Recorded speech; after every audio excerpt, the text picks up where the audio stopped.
I'd never really done voiceover before.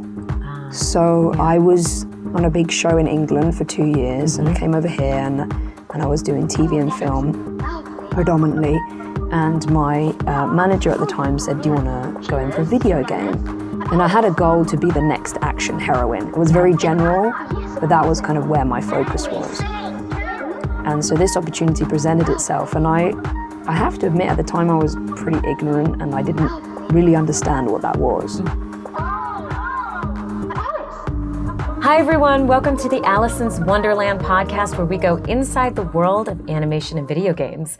Today we have Victoria Atkin, our guest on the show. She's a voice actress, on-camera actress, and motion capture actress, as well as the creator of Book, VO, and Pcap online classes. So please join me in welcoming Victoria Atkin. Thank you. Hi. How's it going? It's going good. Yeah, happy to be here. This is such a great podcast and I'm pleased and honored to be part of it. Yes. Well, we met probably, 2020. Yep. When we had a little meeting for Book, VO, and Pcap. Yeah. And I actually came and taught one of the classes for you, which was so awesome. I was so happy to have you on that. And just seeing your work and your visibility has been amazing. And I'm was so happy that you joined us for that. The classes, everybody loved. Tell us, so for everybody that doesn't know what Book, VO, Pcap does, can you explain it for us? Yeah, so during the pandemic, a student reached out to me and asked if I would coach them for video games. And it started off with an individual, and then she asked if I would, talk to her and her friends. So that's what it was. And was she English or was she an American? Yeah, she's an American student. Just literally, I love it because she reached out to me on Instagram, and from there it's just blown up. So we started doing this, and I gave them some information, and then after, one session, we did it for like an hour. I said, we need to do this more because you can't learn everything in 1 hour. So why don't we come back next week? So then they came back next week, and then I said, well, what about if I give you, it was the pandemic, no one was doing anything. So I was very happy. And then I said, well, come back next week. And why don't you guys throw me a few bucks, let's do this. And then other people said, oh, can we do that? So then we started doing it on Zoom. And, by the middle of the pandemic, we had 4 classes every week. Wow. With 6 students in each class. And that was for just the weekly workouts, which is our classes where we offer a 6-week course of, commercials, video games, animation, performance capture, and some marketing and mindset stuff. And then we started doing our exclusive courses, which I think is what you taught on our Animation with the Pros, or maybe you taught on. Yeah. Yep. So then it's just 6 weeks of those. And I, knew that my knowledge was quite specific and I'm still learning too. And the premise is that people just follow the people that have walked a little bit further the path ahead of them and learn from them. And I feel like that's been my philosophy in my career, just asking questions from people that are further down the line. So then I began asking friends of mine that are in the industry if they wanted to coach too, so that we could just, share the opportunities and share the experience and wisdom with as many people as possible. And we do it on Zoom. All of my classes are online because we want to reach the most amount of people. We have students that are from the Philippines. We have students from Germany, students from England, and all across the US. Wow. And so now you're a full-fledged, in addition to a voice actress, motion capture actress, on-camera actress, you're also a business owner. I am a business owner. That's quite interesting. I've always been a bit like that. My grandma used to say to me, I was playing games as a kid, I would obviously be putting on shows and singing and doing these things, but I would have little businesses as a kid. I would have a hotel and I would have a post office and I would have, these were my things that I love to do. So it was quite interesting that I like to do these kind of things as well. And I actually really enjoy business. It's something that I like to do. Yeah. Yeah, I hear you. It's I guess the older we get, the more you kind of realize that if you want to put something in the world, you need some kind of support structure. So you need to build that support structure. Yeah. But I think it's challenging when you haven't gone to business class to understand, the fundamentals and what's a business plan. Well, I started off quite early with this. When I graduated from university, I wanted to help bring the creative arts to the elderly community. And so I set up a business doing that, and we made like a movie with them, and we did music and that sort of stuff. And I failed so badly that I learned so many lessons in that. And I wouldn't say I failed. They all had a wonderful time, but I wasn't able to expand the business as I wanted to. And so from then on, I've been looking for other opportunities and have done different bits and pieces here and there. And this, I think, became the most valuable as a way of serving others. Yeah. With the knowledge that I've already acquired. And now you're kind of expanding Book VO and Pcap into something brand new. Yeah, I'm really excited actually. In December we're going to be launching our first e-course, which I've been working on all of this year. And yeah, it'll be available for anybody anywhere in the whole wide world to learn on their own and study from myself and Michael Antonakos, who was Alexios in Assassin's Creed Odyssey. And he's also Batman, Bruce Wayne in Gotham Knights. So him and I teach a course called Video Games with the Pros. And we go from talking about all different types of preparation for video games, what happens when you're in the booth, to tips and tricks that you can use in auditions. And also we talk about motion capture and performance capture and how video games have expanded into that and what to expect and how to prepare yourself to step inside the volume and bring the character to life, not just in front of the microphone. And so with the Pcap, obviously that's part of what you do with Book VO and Pcap too. How did they learn online? Yeah, it's a good question, which people think, well, I need to be in the volume and I need to do this, that, and the other. For me, the biggest kind of tip that I would say for anybody that wants to get into performance capture is to be taking scene study acting classes. Because I don't believe that you need to be in the volume to learn how to be on the Pcap stage. And the volume? Yeah, the volume is the space that we record performance capture. So it's a big empty warehouse with all the cameras 360 degrees around, and we wear the dots and the markers on us and on our face, and they pick up that, and that's recorded and animated. So I think if you're a great actor, if you have some experience, and which is what I offer in my classes, just so you don't go in the dark. Like when I played Evie Frye in Assassin's Creed, I'd never stepped on a motion capture stage, but I'd worked on camera and a TV show, so I understood acting as a medium and how to get there without all the things that you need, your senses. That's for sure. And for me, it brings me back to when I was a child. It's just the pure imagination. You don't have any props or costume or set. So you're building everything in your mind, and you have to make us believe that it's there.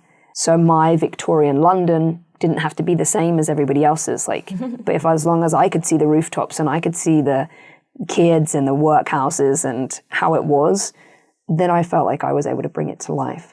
But going back to your question is, with that, I think a good actor, and then we give you just the information about what a ROM is, the range of movement, what a T-pose is. And I think if you can study this, we give you examples and reference photos and different things like that. You're very well prepared for what you need to know. I always say that it's good to keep up your general fitness, and you don't need to be, of a six-pack or whatever to be on the motion capture stage, but you do need stamina because it's a long time on your feet, particularly if you're playing a lead role. But yeah, so we give you the information that you need to be able to go to the set with confidence and to just demystify what it is, and also help you prepare. Most of the work is for self-tapes, so we help you prepare those. So we give you the sides for performance capture self-tapes, and you record them and we watch them and we give feedback. Well, that's helpful. So that's kind of our premise and how we work over here.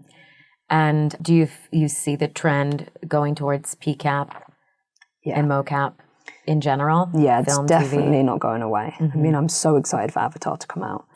But yeah, it's not going away. It's getting bigger and bigger, and I think anybody that's a voice actor should experience motion capture, take a class, or just begin to be curious about it, and to see if it's something that you want to do, and if it is, to talk to your agent about putting you forward for it. And my suggestion is not to try and make a mocap reel, but to create an acting reel and to build that, and your acting. Most of the casting directors can see a great actor, and they would rather see a monologue than something that's, been put together that's not motion capture. That's kind of a training video. Like, unless you're building the credits and you've actually been on the stage and you can get that footage, that's great. But an acting reel will suffice if you're new to it, which is, I think, what I direct people in that. So was Assassin's Creed, it was your first mocap job? So Yeah. how did that, did the audition just come in through the regular pipeline? So it came through a theatrical manager that I had. I'd never really done voiceover before. I was on a big show in England for 2 years, and I came over here and I was doing TV and film predominantly. And my manager at the time said, "Do you want to go in for a video game?" And I had a goal to be the next action heroine. It was very general, but that was kind of where my focus was. And so this opportunity presented itself, and I have to admit, at the time I was pretty ignorant and I didn't really understand what that was. I hadn't played video games since I was quite young, and I didn't think it was where my goals were. So at the beginning I said, "Oh no, I don't want to do that." And then she said, "Well, why don't you just put it on tape?" And, thankfully today I did do that. But it was a long process. I did a tape, I didn't hear anything back, and then I had to fly to Quebec and meet with the directors. So just like a 24-hour turnaround there. And then after that, they brought in actors who were going to play my twin brother to meet me in LA and do chemistry reads. And then after that, we found out. So I think it was quite a long process to get it. And they were auditioning people from England and New York and LA, well, all over the world. Yeah. Wow. What did you feel like when you got the call that you got the role? I think pretty ecstatic and relieved, very grateful. Yeah. And it changed, it really did change the direction and course. And I think looking back now, the opportunity was incredible. It was challenging, but it was incredible. And I love everything that Evie stands for. I think it's really well written, and she's a great addition to the franchise. Yeah. So what does she stand for to you? I would say, I think Jacob and Evie they complement each other. So he's quite physically forceful and she's quite intellectually savvy. So they kind of come together as like a yin yang, and they are able to complete missions and stuff like that. But I think she wears her heart on her sleeve, and she has these predicaments with the character of Henry Green, who becomes her love interest, and following that. And she's a lot about family and following tradition and not breaking the rules and following the things. And her brother kind of says, challenges that. So I think she has, like most characters in a good video game, they have a nice arc, and she has that too. And then she has the DLC where she chases Jack the Ripper. That was fun. Must have been fun. Yeah, it was interesting and fun to do. It's just, it was a great, fun experience in living in Toronto as well. That's a wonderful city. I don't know if you've been, but it's really great. I haven't, no. So how long were you living in Toronto for? From like January to July of 2015 then, I think. And were you working every day? Yeah, we were working every day. Wow, that's a lot. Yeah, and then we got into the booth as well after that to do trailers and to do in Toronto as well, gameplays. Back here now. Most of it was in Toronto, yeah. And you have a family as well. Yes, I have a little boy. Did your family come with you? I didn't have him at that point. I just got that one out first. Yeah. Yeah, so that came after, but yeah, so I did that, and it was a great blessing. And then since then, I've been able to do Comic-Cons and all the other fun stuff that comes with that amazing franchise and opportunity. Yeah. Now you kind of have been taking a little break from Comic-Cons the past year. Yeah, I became a little saturated with it, and I was really enjoying doing the classes. Also, the pandemic, it slowed down with that, and after it all started up again, I just realized that I just wanted to focus in other places. But I am doing I don't know if this will make it into the podcast before, but I am doing a signing on Streamerly on the 4th of December. Okay, yes. This will be in the past. I would have done that. Yeah. Do you feel that you and Evie have a lot of similarities or more differences? Well, I'm not an assassin, so that's a big difference. Career. You're kind of like an acting choice is a little assassin. different. Yeah, I think so. I mean, I feel like I've grown since I played that character, but probably at the time, I think when I was playing the character, I probably had many similarities of being quite bookish. Like, I've always loved to study and work things out, and I guess I'm still like that. But I think I hope I've acquired some more wisdom since then. And I think I may be, I don't know, because back in those days I didn't live very long, so I think I'm probably older than her anyway now. But well, thank God. Yeah, I think she's a great female character, and I've been blessed to have many of the people that have played the game thank me for bringing sort of a female perspective and a female character to the franchise, that just a different energy to the game, and I think that's continued, and they've built more female characters, which have been great. There has been a definite shift the past few years, which is refreshing and nice. Definitely, and we were talking about earlier, I can't talk about it too much, but I'm in a new game with a female lead, which is really exciting to see. Yeah. So we'll talk about that in the future. Well, and you have a new project that just came out, Tactic Ogres Reborn. Yeah, Tactics Ogre Reborn is a game that I worked on again in the pandemic, and it's finally come out. Another Square Enix title. I'm so blessed to work with Square Enix. They really paid my bills in the pandemic, so that was great. And this, she speaks very, very much like this, which is not something I often do. But yeah, she's called Kashua. She's very softly spoken and very, that game was one of the biggest challenges of my career so far. The vocabulary, did I say that right?